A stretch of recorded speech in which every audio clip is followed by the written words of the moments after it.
Bruxelles, 1990. Un meurtre mystérieux a lieu. Il existe un scénario possible. Une équipe d'agents secrets s'est rapprochée de sa cible, l'un des experts en armement de Saddam Hussein, Gerald Bull. Dans ce type d'opération, les agents choisissent d'abord l'endroit idéal pour un assassinat, puis la meilleure façon de le faire. Ensuite, ils surveillent la cible de près et s'assurent de pouvoir facilement prendre la fuite. Voici les principaux suspects de ce meurtre de haut vol. Le Mossad, la CIA et le MI6. Ils voulaient tous sa peau. Ne restait plus qu'à savoir qui serait le premier. Aujourd'hui, et pour la première fois, d'anciens agents du Mossad et de la CIA examinent la tactique et la technologie utilisée au cours de cet assassinat. C'est une technique d'assassinat rapide et sans douleur. Leur mission, faire la lumière sur un mystère resté irrésolu jusqu'à aujourd'hui. Qui a tué Gerald Bull?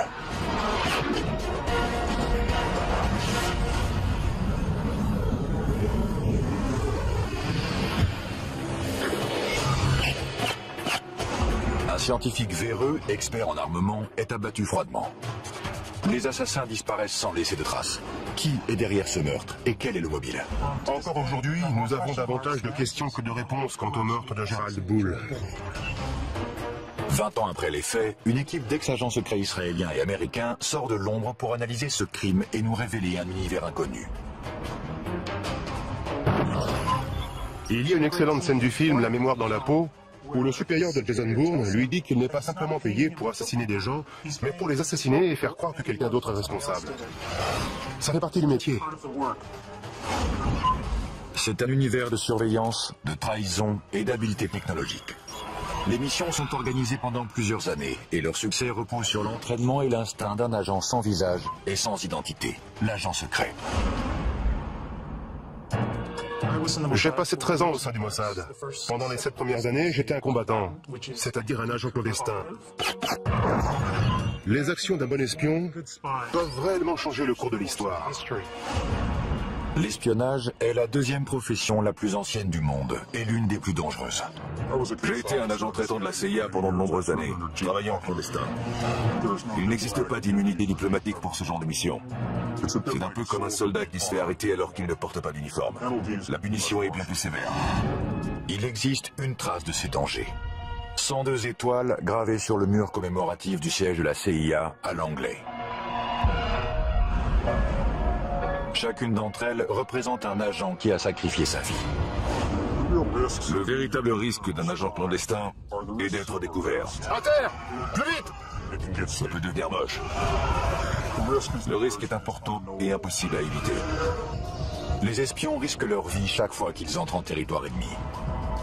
Mais il existe une mission en particulier qui est bien plus dangereuse que les autres. Il s'agit de l'opération clandestine et mortelle appelée liquidation. Les opérations clandestines de liquidation sont très rares. Au cours d'une de ces opérations, dont la cible était un leader terroriste, j'ai été chargé de poser un engin explosif sur le ferry dans lequel il voyageait. Je ne sais pas comment l'opération s'est terminée, on m'a juste dit qu'elle avait réussi, et c'est tout ce que j'avais besoin de savoir. Ce sont des gens qui ont du sang sur les mains et qui ont tué d'innocentes victimes. La seule façon de les empêcher de mener à bien leur prochain attentat, c'est de les éliminer. Les services d'espionnage s'intéressent aux terroristes depuis des décennies. Mais ce ne sont pas les seuls à figurer sur leur liste des cibles à liquider. Les autres personnages qui les intéressent sont les trafiquants et les fabricants d'armes, qui ne sont pas rattachés à une organisation. À la fin des années 80, un homme attire l'attention de tout le monde. Le scientifique canadien spécialiste en armement, Gerald Bull. Gerald Bull avait été approché par plusieurs services de renseignement, parmi eux ceux du Canada et des États-Unis. Il voulait travailler avec les deux. Avant 1980, le scientifique a travaillé pour les deux gouvernements. Il rêve de créer un super canon capable de lancer un satellite en orbite. Son travail était dédié à l'amélioration des canons pour pouvoir tirer à très grande distance. Mais d'anciens agents affirment que ce génie de la science possédait un côté plus sombre. Les scientifiques qui inventent des armes sont en premier lieu fidèles à la science. Ils ne se considèrent pas comme des fabricants d'armes capables de massacrer des millions de personnes. C'est comme l'homme qui organisait les horaires des trains à destination des camps de concentration. Il pensait n'être qu'un employé des chemins de fer. Il ne se considérait pas comme un meurtrier de masse. Il est intéressant de savoir que Gerald Bull était l'une des 3 seules personnes de toute l'histoire des États-Unis à avoir obtenu la nationalité américaine grâce à une loi du Congrès. C'est assez ironique, puisqu'en réalité, Gerald Bull se moquait parfaitement d'avoir ou non la nationalité américaine. Il ne s'intéressait qu'à sa technologie et à ceux à qui il pouvait la vendre. Peu lui importait le passeport qu'il avait en poche. Il avait de nombreux ennemis car il travaillait pour plusieurs États voyous. Il était impliqué dans diverses transactions avec de l'argent sale et il se mettait donc en danger sur 2 fronts différents. En 1980, Gerald Bull enfreint les lois américaines sur l'armement et il est accusé de trafic d'armes avec l'Afrique du Sud. Il est condamné à 6 mois d'emprisonnement dans une prison fédérale. Gerald Bull était à 2 doigts de mettre au point un système balistique qui aurait pu nous protéger de tous nos ennemis pendant très longtemps. Je ne sais pas ce qui s'est passé quand il a rompu avec la CIA, mais à l'époque, c'était une star. Quand Bull ressort de prison, il n'a plus de patrie. Il projette de construire son super canon et de le vendre au plus offrant. Il a de nombreux clients potentiels. La Chine, l'Iran et un peu plus tard, l'Irak. Le gouvernement irakien a adoré son idée et s'est mis à la financer. L'Irak fait venir Gerald Bull à Bagdad, où il commence à travailler sur une arme secrète surpuissante dont le nom de code est Projet Babylone. Le projet Babylone était un canon gigantesque et très puissant, capable de lancer un obus de la taille d'une voiture à une distance d'environ 1000 km. Si le rêve de Gerald Bull devient réalité, Saddam Hussein gagnera une arme capable de semer le chaos au Moyen-Orient. Bien évidemment, un tel projet ne passe pas inaperçu des services secrets du monde entier.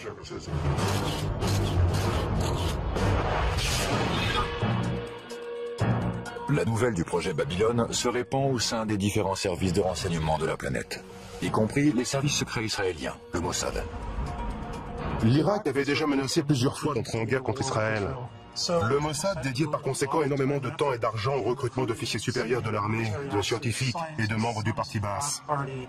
Il envoyait également des agents sur place pour obtenir des informations pratiques. Si le Mossad prend quelqu'un pour cible, ce n'est qu'une question de temps avant que cette personne soit amenée devant la justice.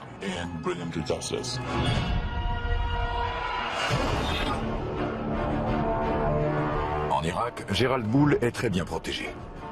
Chaque jour, l'étape finale de la construction de son super canon se rapproche.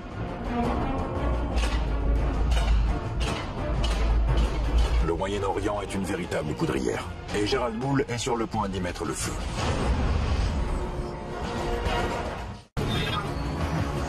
Irak, 1989. Le scientifique Gerald Bull, spécialiste en armement, travaille d'arrache-pied à son chef-d'œuvre, un super canon de 156 mètres de long, capable de semer le chaos au Moyen-Orient. Il s'est mis à travailler au service de Saddam Hussein, qui a déjà plusieurs armes de destruction massive et qui finance la fabrication de son canon. Cette arme aurait fourni une meilleure précision aux munitions. Bull était en train de rendre l'armée irakienne plus puissante. Nous ne disposions que de très peu de renseignements sur l'avancée des travaux sur ce super canon. Nous n'avions pas les agents nécessaires sur place. Cependant, il semble que le développement de la nouvelle arme de Gerald Bull soit surveillé de près par le Mossad, le service de renseignement israélien. Les informations recueillies par le Mossad concernant ce projet venaient de sources diverses. Certains renseignements étaient d'origine humaine et venaient de personnes haut placées dans le régime irakien qui avaient été recrutées et fournissaient des informations à des agents traitants du Mossad. Ce n'est plus le cas aujourd'hui avec les terroristes actuels, mais à l'époque, les Irakiens étaient encore sensibles aux méthodes de recrutement traditionnelles qui sont utilisées depuis que l'espionnage existe. Le ROHUM, ou le renseignement d'origine humaine, est l'art de recueillir des informations par le biais d'entretiens, d'interrogatoires, de corruption et de chantage. Si vous révélez des informations secrètes, nous mettons ces informations sous surveillance et en échange, vous recevez une somme d'argent considérable, à la condition que vous fournissiez un produit de grande valeur. Pour les agents clandestins en Irak, le prix à payer peut être très élevé. Lorsque les agents du Mossad opèrent au sein des pays cibles, ils prennent le risque d'être torturés, exécutés ou emprisonnés. Il est très peu probable qu'ils revoient la lumière du jour une fois découverts.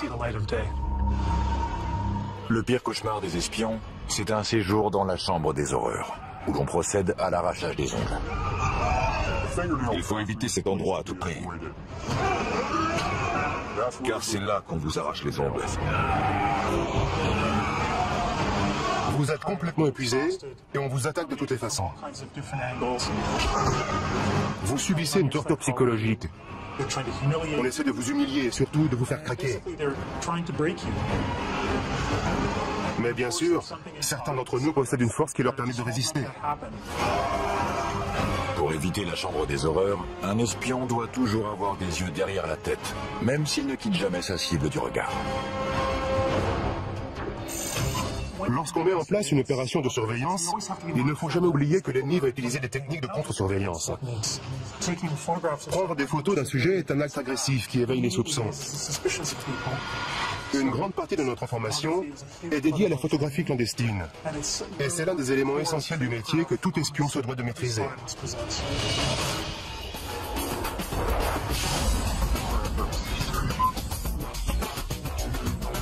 Michael Ross et Ishmael Jones, anciens agents des services secrets, nous présentent la technologie qui sert à la surveillance photographique. Ceci est un étui à lunettes. C'est un appareil photographique très ingénieux. Il y a un trou, et lorsqu'on l'ouvre, on découvre un appareil photo à l'intérieur qu'on peut relever. On peut le poser sur une table, prendre quelques photos, sortir ses lunettes, et les nettoyer, puis les ranger, refermer l'étui. Mais en réalité, c'est un équipement d'espion. Si quelqu'un ouvre cet étui, il comprend tout de suite que son propriétaire est dans l'espionnage. Mais moi, ce que j'utiliserais, c'est quelque chose de plus grand et de plus simple, un objet commun. C'est un appareil photo comme les touristes en utilisent partout dans le monde. Je le mets dans un sac. Il y a un filet à mailles. Cela me permet de me rapprocher de la cible et de prendre des photos. J'utilise également une télécommande pour ne pas avoir besoin de toucher l'appareil. Je n'ai qu'à viser et appuyer. La surveillance d'un site à haute sécurité, comme celui de la fabrication d'armes du projet Babylone, est très risquée. La capture des agents aboutit à leur torture, ou pire encore.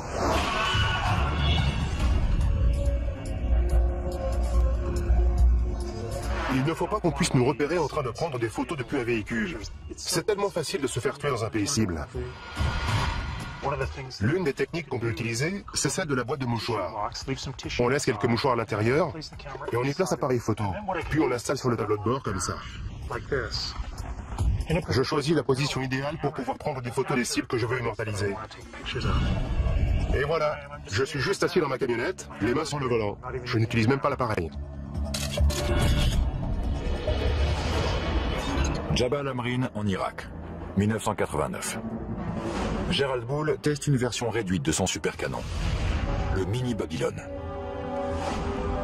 Il travaille également à l'amélioration du système balistique des missiles Scud de Saddam Hussein. Ces avancées pourraient avoir de terribles conséquences. Sa mission consistait à fabriquer des obus et des bombes qui transporteraient des armes chimiques et biologiques. Leurs effets auraient été catastrophiques. Pendant ce temps-là, le canon Babylone de 156 mètres de long en est encore au stade du balbutiement.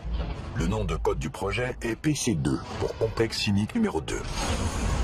Des tuyaux en acier parviennent d'Europe en Irak pour un soi-disant projet pétrochimique. Mais ils serviront à construire le canon du véritable Babylone. Au cas où Israël considérait ce super canon comme une menace potentielle, l'une des solutions consisterait à bombarder le site. Mais la géopolitique de la région rend cette option extrêmement risquée. Envoyer l'armée de l'air israélienne dans l'espace aérien des pays voisins qui faciliterait un bombardement est très difficile et très compliqué. Ce n'est pas une action qu'Israël peut mener sur un coup de tête. Habile, impitoyable et mortel. La réputation d'assassin de personnages importants du Mossad est légendaire. C'est une guerre dans l'ombre, et parfois, en temps de guerre, il faut faire preuve de violence pour pouvoir détruire l'ennemi. Le Mossad encourage cette réputation, car il pense qu'elle effraie ses ennemis et qu'ils hésiteront donc à attaquer. Gérald Bull et son canon surpuissant, financé par Saddam Hussein, représentent une menace potentielle aux yeux d'Israël. Le projet attire maintenant l'attention des services secrets du monde entier. Il venait en aide à l'Irak, et il savait pertinemment que ce pays était devenu l'ennemi des États-Unis. Le projet d'armes secrètes de Gérald Bull implique toute la planète. Des éléments essentiels à sa construction ont été fabriqués dans plusieurs pays différents. Gérald Bull effectue plusieurs allers-retours entre Bruxelles et le Moyen-Orient, et il reste quasiment intouchable lorsqu'il est en Irak. La logistique d'un assassinat, alors qu'il est sous la protection du régime irakien, est beaucoup trop compliquée. Il s'agit d'une opération d'une envergure trop importante pour être menée à bien. L'un des scénarios envisagés est d'attirer le scientifique hors d'Irak, en le faisant venir à Bruxelles à l'aide d'une tactique très utilisée. Flatter l'ego de la cible. Une fausse conférence a été annoncée et il était invité à intervenir et à prononcer le discours liminaire de cet événement fictif. Les services de renseignement ont les moyens d'organiser une conférence, de faire venir des participants, financer l'événement et inviter la cible à y participer en flattant sa vanité. On lui dit « Nous savons que vous êtes le plus grand spécialiste en canon du monde et nous aimerions que vous participiez. » Selon Yuval Aviv, ceux qui essaient de piéger Gérald Bull l'ont alléché davantage en utilisant un pot de miel. Le pot de miel est un terme qui remonte à l'époque de la guerre froide. Le pot de miel, c'est une femme qui était probablement chargée de l'attirer hors d'Irak jusqu'en Europe. Il s'agissait certainement d'une jeune journaliste. Dans le cas de Gérald Bull, je ne suis pas certain qu'il y eut un pot de miel. Je pense qu'il voyageait régulièrement en Europe, puisque c'est là qu'il conduisait ses affaires. C'était beaucoup plus simple d'attendre qu'il revienne en Europe et le cibler ensuite.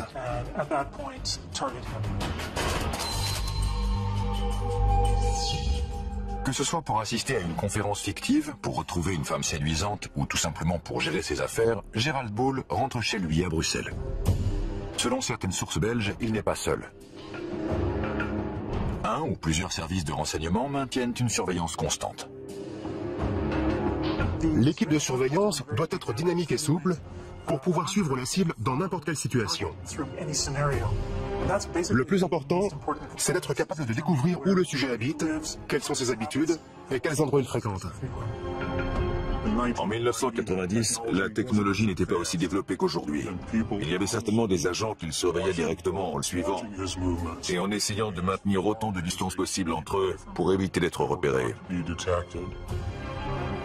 Si un agent est découvert pendant une opération de surveillance, c'est toute la mission qui est compromise. Maintenir une bonne couverture, c'est la seule protection efficace pour les agents qui opèrent au sein de pays ennemis. Ce ne sont ni les armes, ni la maîtrise des arts martiaux qui vous protègent dans cette situation, mais bel et bien votre couverture. La couverture des agents à Bruxelles devient capitale. Une identification photographique et surtout une identification fiable de la cible à éliminer est essentielle, car l'histoire regorge de victimes innocentes qui se sont fait liquider par erreur. Il faut prendre des clichés à différents moments de la journée et sous différents angles pour que l'assassin dispose d'une série complète de photographies à étudier afin que l'identification soit parfaite. Garder l'œil sur le scientifique est loin d'être un jeu d'enfant. Certains pensent même que les agents qui l'observent sont surveillés à leur tour. Je suis persuadé que ceux qui l'ont assassiné étaient surveillés de près par d'autres agents. Une couverture décelée peut faire s'effondrer une mission comme un château de cartes. Les agents doivent avoir l'art de se fondre dans le paysage et s'assurer de ne pas dévoiler leur équipement.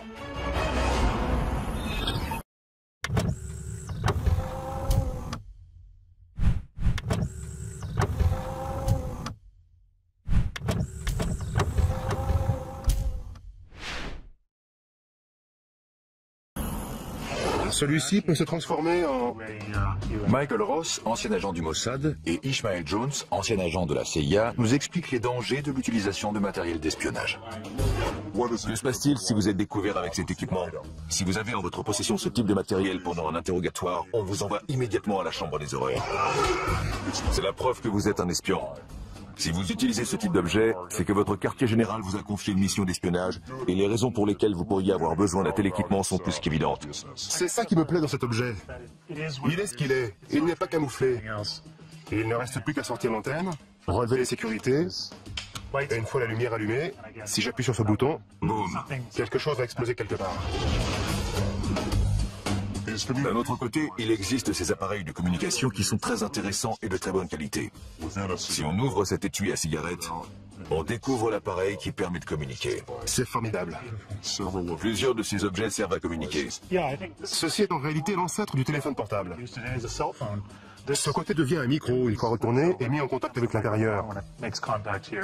On sort l'antenne et on peut communiquer. Mais le problème, comme souvent, c'est que même refermé, on peut voir que ce n'est pas un simple stylo, mais qu'il s'agit d'un appareil de communication. J'imagine déjà les interrogateurs en train de démonter. Ouais. Et de disposer toutes les pièces sur une table. La première chose qu'ils font une fois qu'ils vous ont attaché à une chaise, c'est de fouiller tous vos vêtements et vos affaires et de démonter tout ce qu'ils trouvent. On peut inventer des cachettes très ingénieuses, mais ils les découvrent toujours très rapidement. Règle numéro 1 de l'espionnage, ne pas être pris. Règle numéro 2, le moindre petit détail peut signer votre arrêt de mort. La préparation des agents du Mossad est un rituel consistant à passer soigneusement en revue chaque objet, chaque vêtement et chaque accessoire qu'ils vont emmener. On peut monter une opération gigantesque, mais si un de nos vêtements porte une étiquette fabriquée en Israël, tout s'effondre comme un château de cartes.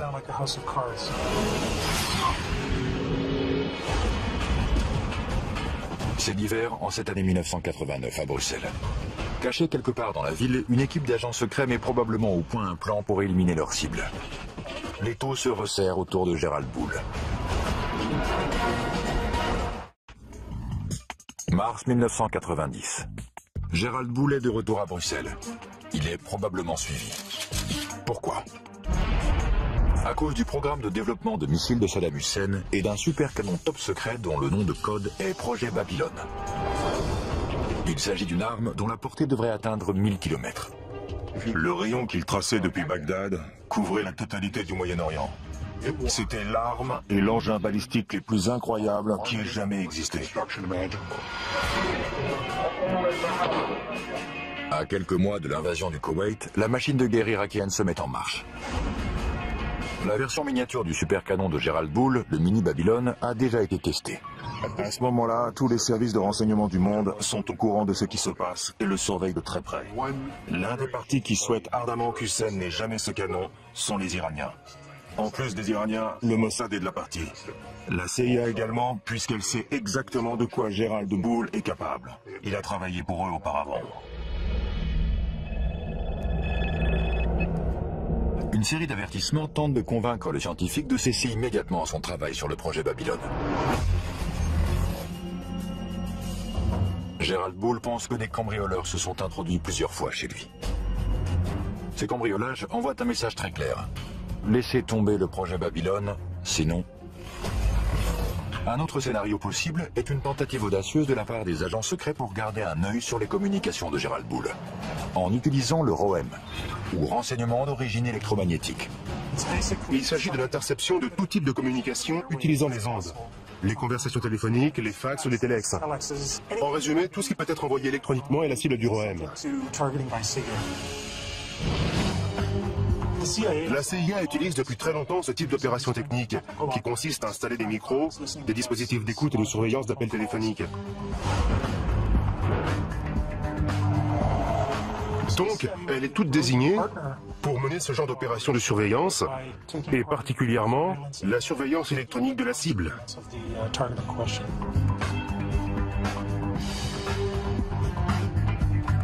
L'écoute électronique est une compétence qui s'acquiert après des années de formation.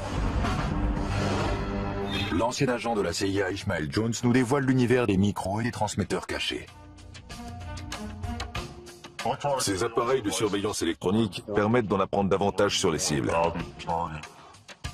On a placé des dispositifs datant de la guerre froide dans certains objets de cette pièce. Dans ce téléphone, par exemple. Voici l'appareil d'écoute. Il n'espionne pas la ligne téléphonique, mais écoute les bruits de la pièce en général, et bien entendu les conversations téléphoniques également. En voici un autre installé sous le siège d'une chaise de bureau standard. Cette partie doit ensuite être recouverte de bois ou de tissu pour ne plus être visible. Pour dissimuler un dispositif dans un livre, il faut l'installer dans le dos. C'est d'ailleurs un appareil de la CIA. On peut voir le dispositif audio en haut, les piles sont au centre et les autres éléments de l'appareil sont en bas. C'est un transmetteur complet. Mais lorsque la cible est mobile, il faut pouvoir suivre ses conversations à travers la ville. L'une des solutions possibles remonte à la guerre froide. Voici un dispositif d'écoute de la guerre froide. L'avancée de cette technologie, c'est que les conversations de la cible peuvent être entendues, peu importe où elles se trouvent, tant qu'elles portent ce manteau. L'inconvénient de cet appareil, c'est qu'il se remarque facilement. Il ne ressemble pas à un bouton normal. La cible peut se rendre compte et elle redoublerait alors de méfiance. Entrer par effraction dans l'appartement d'une cible importante comme Gerald Bull peut compromettre l'opération tout entière. On va devoir entrer par effraction, ou si possible avoir un rendez-vous sous de faux prétextes. Il faut alors réfléchir très vite à l'endroit où placer le micro. Le mieux est de disposer d'un mur commun tout à côté de la cible. On peut percer un trou dans le mur et y installer un dispositif audio ou vidéo. C'est une technique beaucoup plus intéressante. C'est plus simple d'avoir un appartement à soi pour y travailler. À Bruxelles, Gerald Bull est surveillé de près par une organisation sans visage et sans nom. Il reçoit un ultime avertissement. Cessez votre travail sur le projet Babylone. Mais il choisit d'ignorer la menace. La mission qui tente d'éviter la construction du supercanon de Saddam Hussein passe à la vitesse supérieure. La technique la plus simple pour stopper cette opération est d'éliminer Bull. Le spécialiste en armement canadien est condamné à mort. Bruxelles est un endroit idéal pour liquider un homme comme Gerald Bull. La ville est calme et sûre, et la cible se sent à l'aise et détendue. À Bruxelles, on entre en mode tourisme. Le scientifique pense que des cambrioleurs se sont introduits dans son appartement plusieurs fois, mais sans emporter d'objets de valeur. Il reçoit un ultime avertissement. Il doit cesser son travail sur le projet Babylone. De nombreux ennemis peuvent avoir été les auteurs de cette menace. Encore aujourd'hui, personne ne sait qui l'a appelé. La menace peut venir de différentes sources, y compris le Mossad ou l'Iran. D'après moi, les Iraniens pourraient très bien avoir assassiné Bull. Ils auraient pu le faire. Ils en avaient les moyens. Tous les plus grands services de renseignement sont capables de mener à bien une telle opération. Et ils l'ont déjà fait par le passé. La CIA, l'ancien KGB, aujourd'hui SVR, le MI6.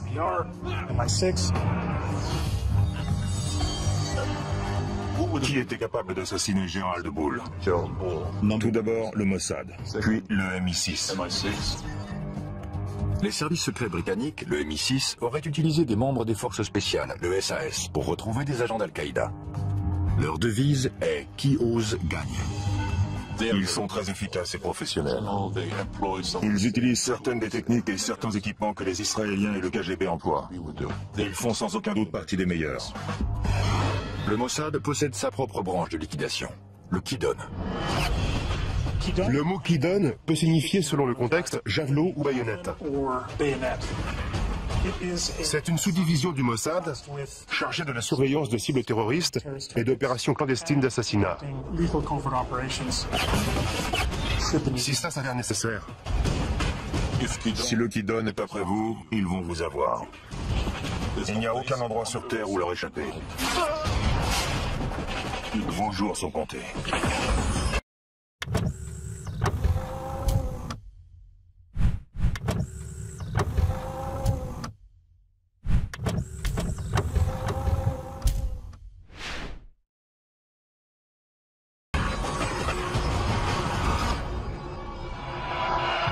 Bruxelles, mars 1990. Le refuge est un élément déterminant dans une mission d'espionnage. L'attente dans un refuge avant le début de la mission, c'est un moment extrêmement stressant. Chaque fois qu'on entend une sirène dehors, on pense que c'est pour soi. Les refuges des espions sont un peu comme des ports en pleine tempête. Ce sont des appartements loués sous de faux noms, avec des informations différentes. Tous les services secrets les utilisent pour se protéger du monde extérieur. Ce sont des endroits où les agents peuvent se réunir, étudier les plans, analyser les opérations et en discuter, faire des débriefings. Au cours des heures qui précèdent une mission, l'équipe examine chaque détail de l'opération. La tactique peut varier, mais une équipe de liquidation standard est composée de plusieurs agents. Le leader est responsable de la sécurité et de la surveillance constante de la cible. Le chauffeur est chargé d'amener l'équipe dans la zone d'action et de l'en extraire. Et le tueur, ou les tueurs, effectuent l'exécution. Un autre élément clé d'une opération secrète de liquidation est le choix de l'arme. Les autres services de renseignement utilisent des armes plus lourdes, c'est-à-dire des gros calibres.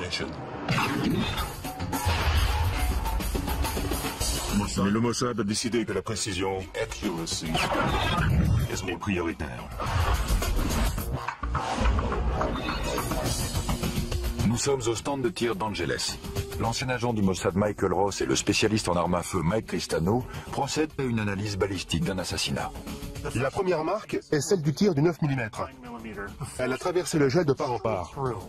Ce type d'arme laisse de sacrés dégâts, sans parler de risquer de tuer un passant innocent qui se tient derrière.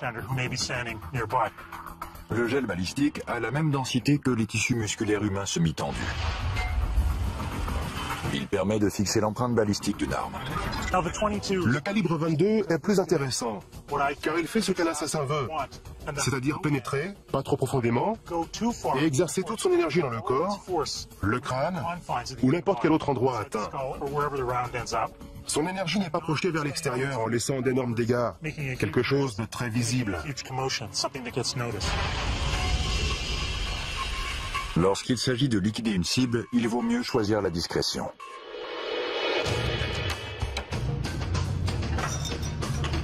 Un autre problème que peut rencontrer une équipe d'agents opérant à l'étranger est le transport d'armes vers un autre pays.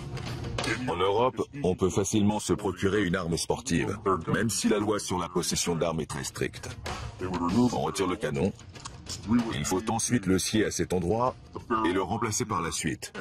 Car sur ce type d'arme, la chambre est située dans cette partie du canon. On retire aussi le magasin et on obtient une arme qui se rapproche d'un pistolet. Une fois les pièces les plus petites et les plus discrètes assemblées à nouveau, on obtient une arme de petite taille, idéale pour une exécution et similaire à celle que le Mossad utilise. Le résultat est un semi-automatique de calibre 22 à 7 coups et sur lequel on peut visser un silencieux. D'autres agents suggèrent que la valise diplomatique est un autre moyen efficace d'introduire clandestinement une arme dans un autre pays. Les valises diplomatiques sont indispensables aux services secrets, car elles permettent de transporter d'un pays à l'autre différents objets, allant d'images satellites à des armes si nécessaire. C'est une méthode sûre et efficace qui permet de déplacer des objets importants et de déjouer le contre-espionnage. L'arme, les agents et le plan sont prêts. L'équipe de liquidation d'origine inconnue se poste à proximité de l'appartement de Gerald Poole. Mais il reste encore un problème. Les autres services de renseignement qui pourraient surveiller la cible doivent être éloignés, mais sans recourir à la violence. On n'a pas un permis de tuer, comme James Bond, qui autorise à décider soi-même qui on peut liquider. On est uniquement autorisé à éliminer la cible identifiée au cours de la mission. Impossible d'ajouter quelqu'un d'autre à la liste. On ne peut pas tuer n'importe qui. Hors de question.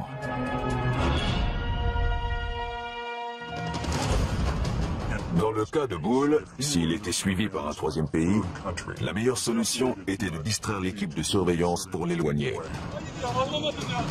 Au cours d'une opération clandestine de liquidation, l'équipe peut utiliser un appât pour créer une distraction. L'équipe se met en position pour passer à l'étape finale de sa mission, l'exécution de Gerald Poole.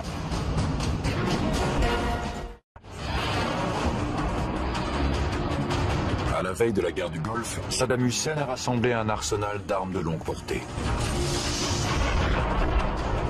Le scientifique expert en armement Gerald Poole est l'un des fers de lance de cette initiative. L'étau se resserre, alors qu'un service de renseignement dont l'identité demeure inconnue le prend pour cible. Il compte l'éliminer avant que son arme détruise l'équilibre précaire du Moyen-Orient. Bruxelles, 22 mars 1990. Une équipe d'agents secrets est en position aux abords de l'appartement de Gerald Bull. Toute la mission et ses mois de préparation dépendent de ce moment précis. S'il s'agissait d'une opération du Mossad, alors les agents devaient être à leur poste pour communiquer les informations et les mouvements de la cible. Si on suit ce scénario, c'est ensuite au tueur désigné, une fois l'identité de la cible confirmée, d'entrer en action. Le tueur doit rester concentré sur la cible et son second se charge de sa sécurité et d'empêcher toute intervention extérieure. Le leader de l'équipe déployée est responsable de leur sécurité lors de l'extraction. Au dernier moment, lorsque tout est en place et que tout le monde est prêt, l'équipe entre en action et procède à l'exécution.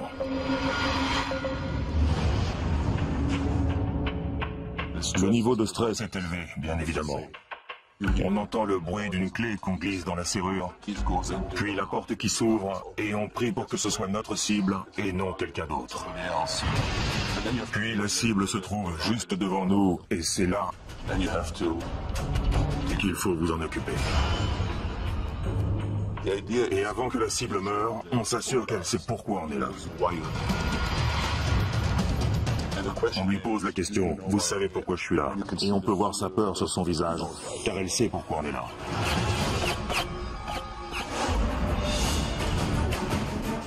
Une fois que c'est fait, tout le reste de votre équipe est en mode comment fuir. Comment sortir de toute cette zone sans être vu et disparaître. Le leader emboîte le pas du tueur alors qu'il se dirige vers un véhicule pour s'enfuir. Il s'éloigne en prenant deux virages à 90 degrés pour que personne ne puisse voir dans quelle direction il se dirige. Après ces deux virages à angle droit, ils arrivent au point d'extraction où un autre véhicule les attend. L'équipe s'éloigne pour disparaître à tout jamais. Il n'y a aucun témoin. Gerald Bull a été abattu de plusieurs balles. Et personne n'a rien entendu. Le tueur a utilisé un modérateur de son, plus communément appelé silencieux. Il s'agit d'un dispositif essentiel à une liquidation rapprochée. De retour au stand de tir d'Angeles, Michael Ross et l'expert en armes à feu Mike Cristano nous exposent la science du silence. Voici un 9 mm non muni d'un silencieux.